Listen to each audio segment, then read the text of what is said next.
ওং তৎসৎ। শ্রীমদ্ ভগবদ গীতা।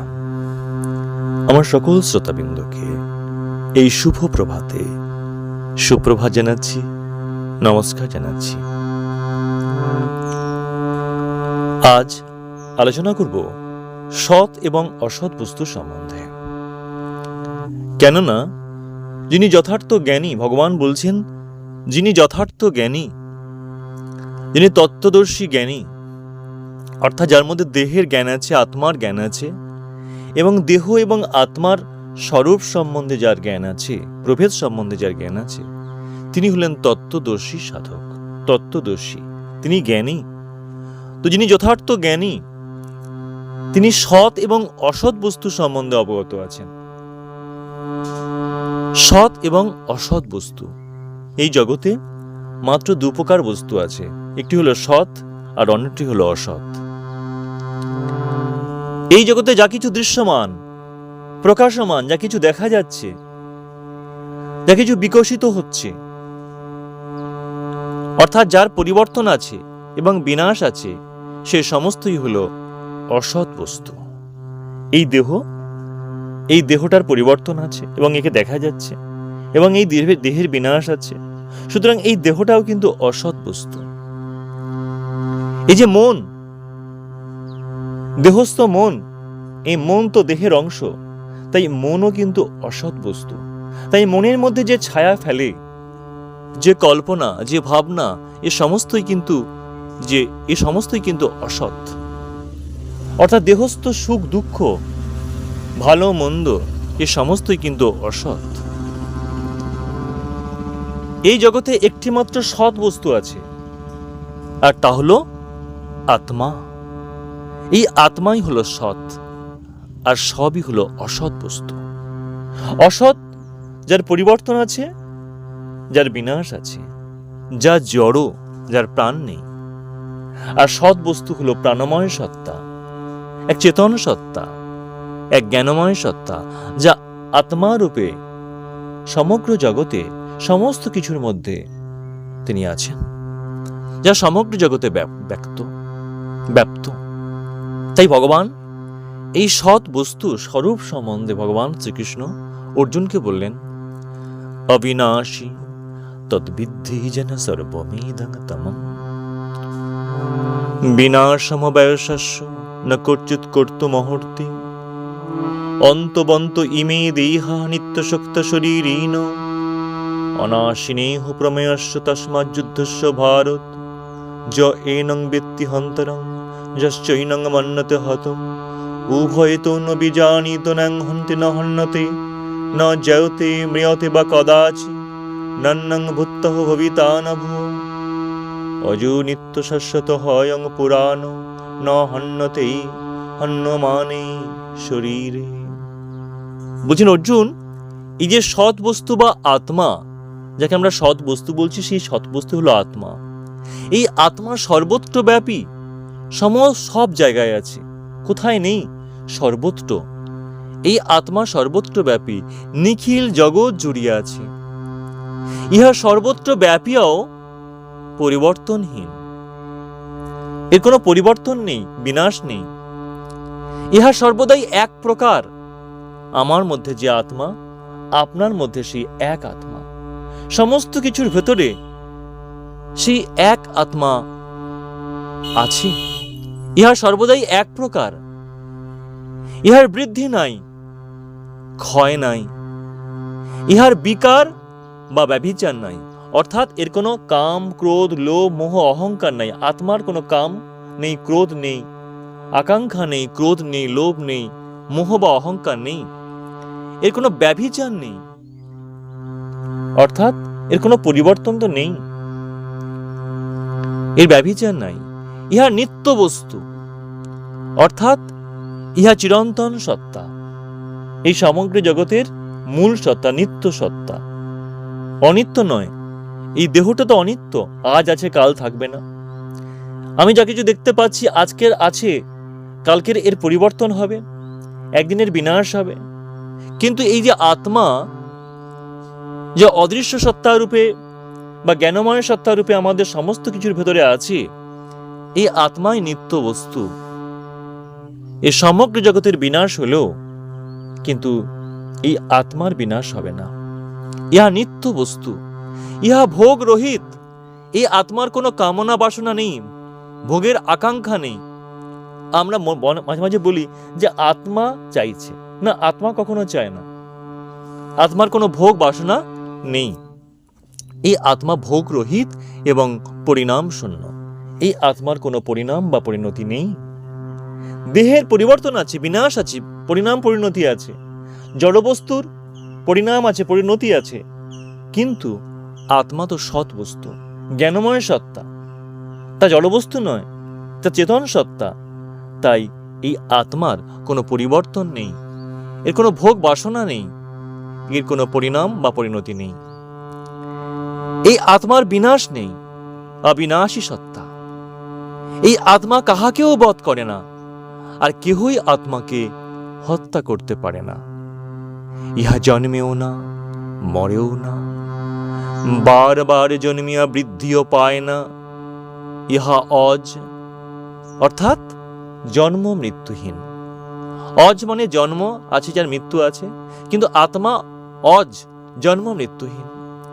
ইহা নিত্য, শাশ্বত, চির পুরাতন, সনাতন। কিন্তু এই আত্মা যে দেহগুলিকে ধারণ করে, সেই দেহগুলি তো অসৎ বস্তু। সেই দেহগুলির বিনাশ হয়, কিন্তু আত্মার বিনাশ হয় না। সর্বত্র ব্যাপী আত্মা সর্বত্র আছেন, সমস্ত কিছুর মধ্যে আছেন। সর্বত্র ব্যাপী আত্মা বিভিন্ন শরীর ধারণ করে জীব এবং জগৎ রূপে প্রকাশিত। প্রকৃতপক্ষে আত্মার কিন্তু কোনো শরীর নেই। ইহা অখণ্ড চৈতন্য স্বরূপ। এই আত্মা জ্ঞানময় স্বরূপ। ইহা নির্বিকার, কাম নেই, ক্রোধ নেই, লোভ নেই, মোহ অহংকার নেই, নির্বিকার। ইহা নিষ্ক্রিয়। এই আত্মা কোনো কর্ম করে না। এই দেহের মধ্যে আত্মা থাকে, কিন্তু আত্মা কোনো কর্ম করে না। ইহা সাক্ষী বা উদাসীন। এই দেহের মধ্যে থেকে দেহের সমস্ত কর্ম তিনি দর্শন করেন। আমি যে কি কর্ম করছি, সে সমস্ত কর্ম তিনি সাক্ষী স্বরূপ দর্শন করেন। সাক্ষী, তিনি সমস্ত কিছু দেখছেন, অন্তর্যামী রূপে তিনি সমস্ত কিছু দর্শন করছেন। আমার সমস্ত কর্ম, আমার মনের যে ভাব চিন্তা, এ সমস্ত কিছু তিনি দর্শন করছেন। এই আত্মা উদাসীন। সুখ দুঃখ, লাভ ক্ষতি, পাপ পুণ্যে এই আত্মা কিন্তু উদাসীন। ইহা নির্লিপ্ত। এই আত্মা কোনো কিছুতেই লিপ্ত নয়, কোনো কর্মে লিপ্ত তো নয়।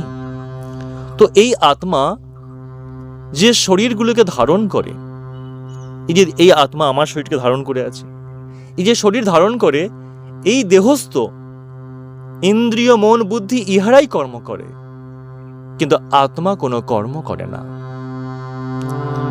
কিন্তু জীব মনে করে যে আমি কর্তা, আমি সমস্ত কর্ম করিতেছি, এই দেহ আমি। এই যে এই আত্মাভিমান বা এই অহংকার যে করে, সে কিন্তু দেহের কর্তা নয়, সে দেহের প্রকৃতি অর্থাৎ মায়া। আমাদের দেহের মধ্যে যে স্বভাব আছে, সাত্ত্বিক রাজসিক তামসিক যে ভাব, সেই ভাবই মানুষকে দেহস্থ সুখের দিকে, বস্তুপ্রদ সুখের দিকে টেনে নিয়ে যায় এবং নিজেকে দেহ ভাবতে শেখায়। তো এই যে আত্মাভিমান, এই আমি করছি, আমি কর্তা, এই অভিমান, এই আত্মাভিমান যে করে, সে দেহের কর্তা নয়, সে দেহের প্রকৃতি অর্থাৎ মায়া। আত্মাই এই জীবনের স্বরূপ। যদি আত্মা না থাকে তাহলে এই দেহটা অচল। তো এই আত্মাই জীবনের স্বরূপ, কিন্তু আমরা দেহ বা প্রকৃতির কার্যকে, দেহের কার্যকে আত্মার কার্য বলে মনে করি, কিন্তু আত্মা তো কোনো কর্ম করে না।